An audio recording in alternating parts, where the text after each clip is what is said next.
Le mystère du géant de Prague, le golem du ghetto, de Sylvie Bossier, lu par l'auteur. Avant de naître, je n'existe pas encore, en tout cas, pas sous la forme humaine, mais je suis partout. Je suis la glaise humide des bords de rivière, je suis l'esprit qui flotte dans les bancs de brume. Qu'est-ce que le temps? J'ai toujours été, oui, mais un jour proche, un homme dessinera mon corps, et inspiré par un être venu d'ailleurs, celui qu'on appelle Dieu peut-être, il m'introduira dans le monde des humains. Ce monde trépidant où certains trichent, mentent et font du mal. Moi, le géant de Prague, celui qu'on nomme le golem, je me lèverai et je protégerai les habitants opprimés du ghetto. Telle est ma destinée.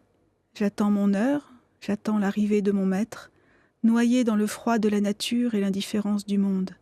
Un jour, quelqu'un me dictera mes actes. Un jour, dans la ville de Prague, menace sur le ghetto. En 1580, Prague était une ville affairée, dont les quartiers se pressaient le long des rives de la Moldau. Avec ses fines moustaches, son long nez, ses grandes oreilles et son esprit fantasque, l'empereur Rodolphe II régnait alors sur l'Allemagne, la Bohême et la Hongrie, depuis le château de cette belle ville. Il pouvait être un jour gai et agréable, et le suivant triste ou colérique. Chacun craignait ces revirements imprévisibles. La population juive, en particulier, savait qu'elle pouvait vivre tranquille une semaine ou un mois, puis se réveiller dans la peur parce que l'empereur était de mauvaise humeur.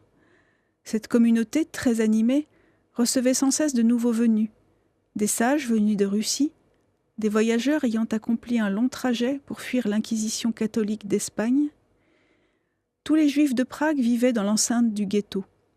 Leur communauté avait été reléguée dans ce quartier aux ruelles étroites et aurait bien voulu y vivre dans la paix, acheter le pain dans les boulangeries, prier dans l'une des nombreuses synagogues, se reposer et prier chaque samedi lors de Shabbat.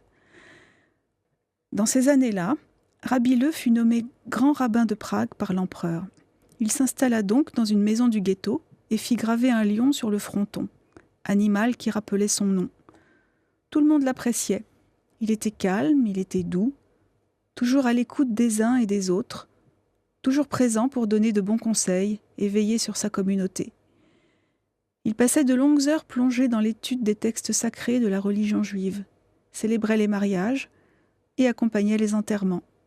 Il était considéré comme une sorte de père bienveillant et protecteur. Un souci minait pourtant l'humeur paisible de Rabbi. Dès qu'un juif était accusé d'un vol ou d'un quelconque méfait, à tort ou à raison, la communauté entière en était tenue responsable par l'empereur. Les mauvaises langues des quartiers chrétiens s'en donnaient donc à cœur joie, à tel point que l'empereur, dans l'un de ses pires mauvais jours, décida que les juifs devaient tous être expulsés du ghetto et quitter Prague. Une catastrophe. Rabbi Leu ne pouvait pas laisser faire une telle injustice. Un jour, il se rendit sur le pont Charles, le superbe pont de pierre qui enjambait la Moldau, gardé par une solide tour et de hauts personnages sculptés, et il attendit le passage du carrosse impérial. En effet, Rodolphe II, qui habitait le château surplombant la ville, devait ce jour-là visiter les quartiers de l'autre rive et passer près du ghetto. Quand le pas des chevaux claqua sur les pavés du pont, Rabbi Leu se posta devant eux, au risque de se faire écraser. « Oh !» tonna le cocher, juste à temps pour épargner l'homme à pied barrant le passage. Les curieux firent attroupement, avides d'assister à l'une des colères de leur souverain, surtout quand elle n'était pas dirigée contre eux. L'empereur tonna. « Pourquoi nous arrêtons-nous sur ce pont ?» Et il passa la tête par la fenêtre de sa voiture pour voir. Ses moustaches vibrèrent, ses grandes oreilles bougèrent, et il n'en revint pas quand la voix calme de Rabbi Leu le salua. « Sire, j'ai une modeste lettre à remettre à votre majesté. »« Et que dit-elle, votre modeste lettre ?» L'homme ne se laissa pas démonter par la moquerie et répliqua. « Elle demande une audience. »« Eh bien parlez, grand rabbin !» Le rabbin se pencha en une demi-révérence et répliqua.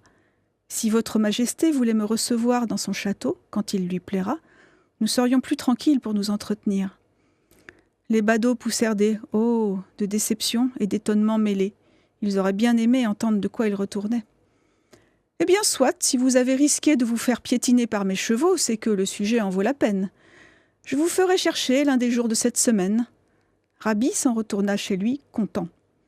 Et de toute la semaine, il ne bougea pas de sa demeure, de peur de rater les émissaires du monarque.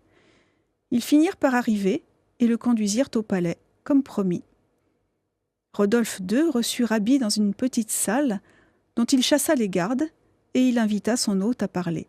« Sire, mon peuple est en danger. »« Je le sais. »« Et votre majesté sait-elle que c'est injuste ?»« Comment cela ?»« Eh bien, si un chrétien se comportait mal, elle ne chasserait pas tous les chrétiens de Prague, n'est-ce pas ?»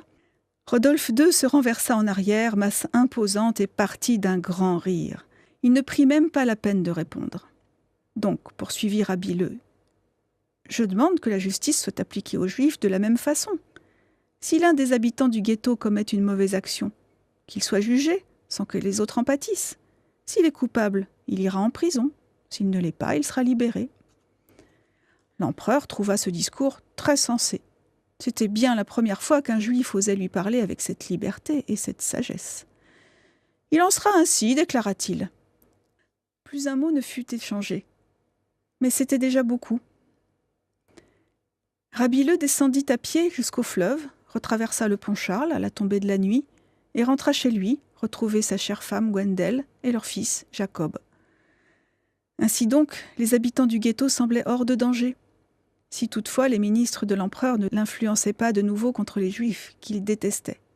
Sans doute parce qu'ils n'aimaient pas qu'on vive autrement qu'eux, qu'on prie dans d'autres lieux, qu'on se repose le samedi et non le dimanche.